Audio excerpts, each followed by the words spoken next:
Cinema जगत के दर्शकों की बेकरारी आज खत्म हो गई है। 97वें एकेडमी अवार्ड का आगाज हो गया। एक एक करके सितारों से सजी ये सेरेमनी में विजेताओं के नाम का ऐलान किया जा रहा है। भारतीय समय के मुताबिक इसे 3 मार्च यानी सोमवार को सुबह 5:30 बजे से लाइव प्रसारित करना शुरू कर दिया गया है। गुनीत मोंगा और प्रियंका चोपड़ा जोनास के प्रोडक्शन में बनी इंडियन अमेरिकन फिल्म अनुजा भी Oscar best live action short film के लिए नॉमिनेट हुई थी, लेकिन अब इस फिल्म के हाथ कुछ नहीं आया है। अनुजा को हराकर I am not a robot ने best live action short film का अवार्ड अपने नाम किया है। अमिताभ बच्चन को बुढ़ापे के चलते होने लगी हैं ये दिक्कतें। अमिताभ बच्चन यूं ही हिंदी सिनेमा के महानायक नहीं कहे जाते। बिग बी 82 साल के हो चुके हैं और इस उम्र में भी नए एक्टर्स वाली एनर्जी के साथ काम कर रहे हैं। सुपरस्टार खुद कई बार अपने रूटीन के बारे में बात कर चुके हैं, जिससे पता चलता है कि वो इस उम्र में भी कितना काम कर रहे हैं। इस बीच अमिताभ बच्चन कुछ परेशान हैं, जिसका खुलासा उन्होंने अपने लेटेस्ट ब्लॉग में किया है। बिग बी ने अपने ब्लॉग में बताया कि वो बुढ़ापे के चलते अब कुछ दिक्कतों का सामना कर रहे हैं।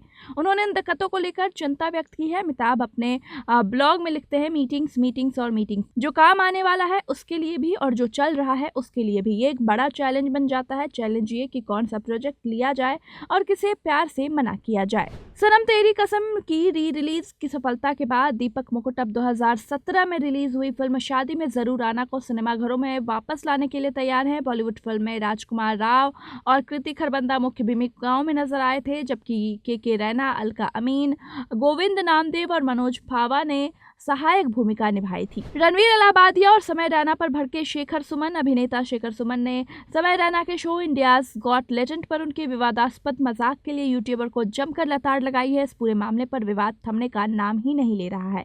शेखर सुमन ने कहा कि ये लोग देश को बीमार बना रहे हैं, इन्हें देश में रहने का कोई हक नहीं है, इन्हें देश से बाहर निकाल देना चाहिए। 22 साल बाद पति से अलग हुई अंगूरी भाभी जी घर पर है फेम। एक्ट्रेस शुभांगी आत्रे काफी लंबे समय से अपने पति पीयूष पुरी से अलग रह रही थी। पीयूष एक डिजिटल मार्केटिंग प्रोफेशनल है और ये कपल पिछले 2 सालों से अलग रह रहा था। अब बीते 5 फरवरी को इनका ऑफिशियल तलाक हो गया और 22 साल का रिश्ता खत्म हो गया। हाल ही में एक इंटरव्यू में एक्ट्रेस ने अपने रिलेशनशिप पर बात की और बताया कि उनके लिए फैसला कितना कठिन था। शुभांगी ने कहा, ये बहुत ही पेनफुल था। मैं रिलेशनशिप में पूरी तरह से इन्वेस्टेड थी और मैं हमेशा से ही ऐसी ही हूँ। हालांकि कुछ समय बाद मेरी और पीयूष में काफ़ी डिफरेंस आने लगे, लेकिन अब चूंकि मैं इस रिश्ते से बाहर आ चुकी हूँ, मैं बहुत ही सुकून महसूस कर रही हूँ और मेरे ऊपर से कोई बड़ा बोझ हट गया हो।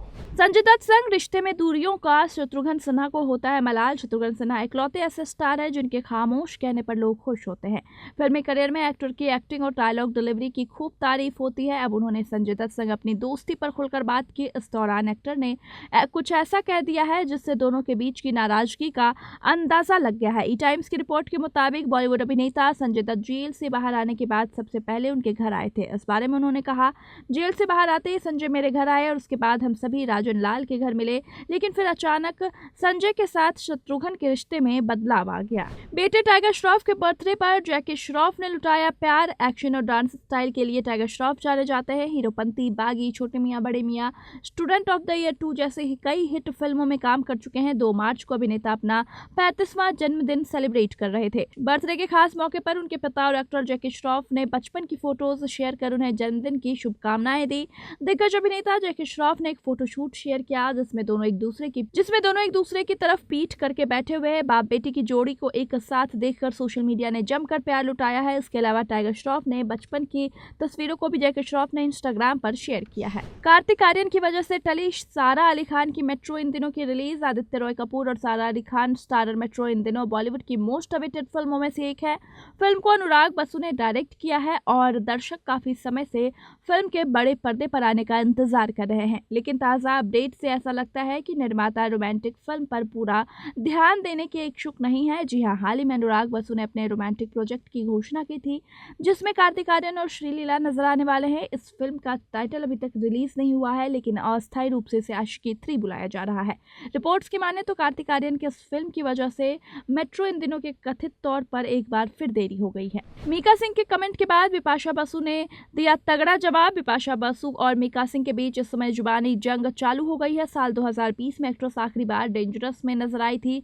इसके बाद एक्ट्रेस फोक्स को किसी भी प्रोजेक्ट में नहीं देखा गया। इस सीरीज में वो अपने पति करण सिंह ग्रोवर के साथ नजर आई थी, जबकि मीका सिंह इस प्रोजेक्ट के को प्रोड्यूसर थे। हाल ही में एक इंटरव्यू में गायक ने शो में बिपाशा के साथ काम करने के अपने अनुभव के बारे में कई सारी बातें कही। मीका ने आरोप लगाया कि बिपाशा बसु बहुत ज्यादा नखरे दिखाती है और निर्माताओं का सम्मान नहीं करती हैं। इन आरोपों पर बिपाशा ने सीधे तौर पर तो कोई प्रतिक्रिया नहीं दी है, लेकिन उन्होंने एक पोस्ट किया है जिसे उनका जवाब माना जा रहा है। बिपाशा का ये क्रिप्टिक पोस्ट काफी ज्यादा वायरल हो रहा है। एक्ट्रेस ने जो पोस्ट शेयर किया है उसमें लिखा है, टॉक्सिक लोग अराजकता पैदा कर सकते हैं, उंगलियां उठाते हैं, दोष मढ़ते हैं और जिम्मेदारी लेने से बचते हैं। इस पर उन्होंने कैप्शन में लिखा, टॉक्सिसिटी और नेगेटिविटी से दूर रहे, भगवान सबका भला करे, दुर्गा दुर्गा। विकास दिव्य कीर्ति पर भड़के डायरेक्टर संदीप रेड्डी वांगा की फिल्म एनिमल 2 2 साल पहले 2023 में रिलीज हुई थी। ये फिल्म रिलीज होते ही बॉक्स ऑफिस पर हिट हुई रही थी। बीते दिनों विकास दिव्य कीर्ति का एक वीडियो वायरल हुआ था, जिसमें वो यूपीएससी का इंटरव्यू दे रहे एक कंटेस्टेंट से एनिमल के बारे में सवाल पूछते हैं, जिसमें फिल्म की आलोचना होती है। अब इसको लेकर फिल्म के डायरेक्टर संदीप रेड्डी वांगा ने करारा जवाब दिया है। संदीप रेड्डी वांगा ने आईएएस विकास दिव्य कीर्ति द्वारा उनकी फिल्म एनिमल की आलोचना के बारे में बात करते हुए कहा कि इन टिप्पणियों से उन्हें ऐसा महसूस हुआ जैसे उन्होंने कोई अपराध किया है। उन्होंने विस्तृत जांच पर आश्चर्य व्यक्त किया और इस बात पर जोर दिया कि जहां आईएएस में सफलता अध्ययन के माध्यम से प्राप्त की जा सकती है, वहीं फिल्म निर्माण के लिए अद्वितीय स्तर की रचनात्मकता और जुनून की आवश्यकता होती है।